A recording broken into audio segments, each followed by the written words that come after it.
iRock Radio, the world headquarters of rock. It is Karolyi backstage somewhere here at Rock and Derby, upstate New York, with our new friends, Avatar. How are you? We're doing good. How are you? I'm doing good. How are you? He's also doing good. First time I've met you, but I've heard so much about you. We've been playing The Eagle Has Landed on a radio station for a while now. It's doing great. Which we appreciate. Thank you. You're welcome, and the listeners love it. We have a feature. It's a thumbs up and thumbs down for every song we play. And you're in the Fierce 15, which is the top 15 new rock songs that we play. Whew. Yeah, you've made it. You've made it. Almost made it, man. Well, in a week or so, you should be number one. Cool. Well on your way. Much appreciated.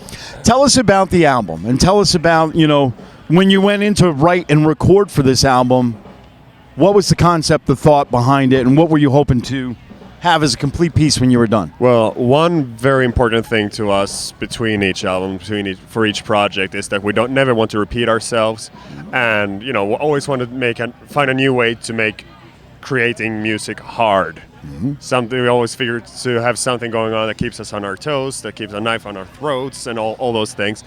And at this time, the idea was, that's a nice photo bomb. He's a pain in the ass. Yeah. He really is. None of us like him, and that's why.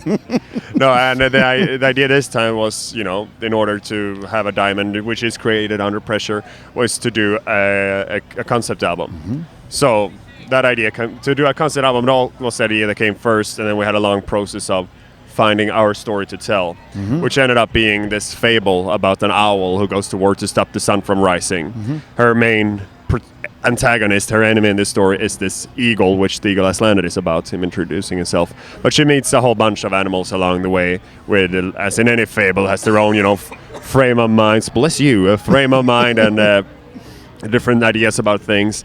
And potentially she could have learned a lot, but she learns very little. And at the end of the story, of course, the sun rises, because that is how it's starting to work. Well, tell me this: when you start creating this, does your vision go beyond just the music that you're writing and recording? And are you already thinking videos that you're going to make? And are you already thinking how the live show is going to be? And what's the thought behind all of that? Well, if we're lucky, we have video ideas immediately.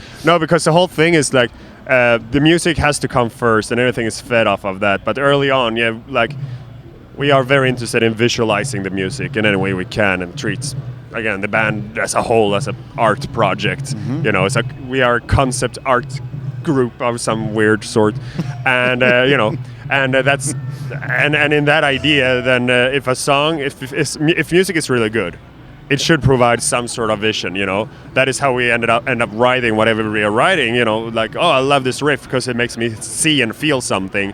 So the music will fuel what the lyrics are about, and therefore I see and feel something usually means I see something, we see something that can also be turned into a music video. Mm-hmm. So if the music is done right, it's all fed off of that. Mm-hmm.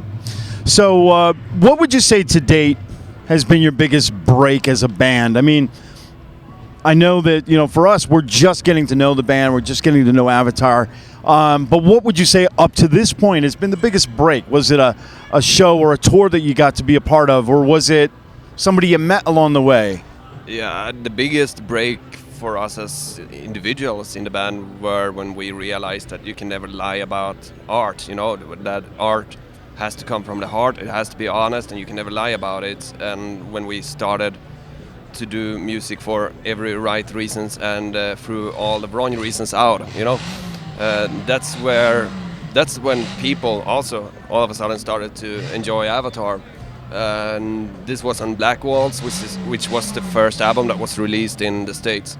The big break for us, I don't know if it was the first tour we did here was a break, an instant break. We got in some great opportunities that helped us a lot along the way. Mm-hmm. Like I said, first time we toured here, we got to open for Seven Dust and Lacuna Coil. And so we got a kick start here in the state in that sense. And it's been building ever since. I don't know which has been our most successful song here. Yeah, as it sits right now, it is The Eagle Has Landed. If you take a look at the charts, Yeah. But, and you're on the Fierce 15. What's that? You're on our Fierce 15. Exactly. Congratulations, Ms. Alfredson. Congratulations, Mr. Eckerström. Thank you, I appreciate that. Your answers are brilliant. So tell me the difference between doing a festival show like here at Rock and Derby or doing your own show. I know all the bands have to make adjustments and, change it up a bit. This part is a lot of fun here. The ambiance. Yeah, exactly. And the fact still bright outside when we got off stage. Right. So there are things to do, places to go, people to see, and all that, which is a nice break. And because most of the shows we're doing now here are on this tour are headliner shows, but with a headliner show, it's when we can really create our own world at the venue, where we can really do a full set and tell the full story. And like, this is a kick-ass way to, provide like a movie trailer, Right. for the headline show, really. So, I mean, a proper show in our own name is always more fulfilling, But you go out there and you get to kick some ass, and and be around, especially a festival like this, where it's going to be a derby, there's some independent wrestling going on. It's a little bit of everything. And it smells like horse shit, which I love. Right. I grew up with horses, so I think it's good. And that whole thing makes it very, I don't know, I like it. This is very Americana, isn't it? Yeah, but no, actually, well, in parts, yeah. But the thing is, where we grew up, like, we are a bit from a hillbilly place outside of Gothenburg, and the engine sound. Yeah, there's a derby car right over there. Exactly. Yeah. Derby cars and horse manure, and all that is definitely something we grew up around. So Right. we feel very much at home. This is a universal culture That's awesome. that I don't fit into at all, but I still love it. That's good. Well, thank you for giving us some of your time. And we're based out of Connecticut, and we can't wait to see you guys come to Connecticut, do a show, Neither a full can we. headlining thing, and we see the whole show together. So thank you for your time here, and we can't wait Thank to you see very you much. there. Thank you, man. Thank you. That's Avatar on iRock Radio. Thank you very much.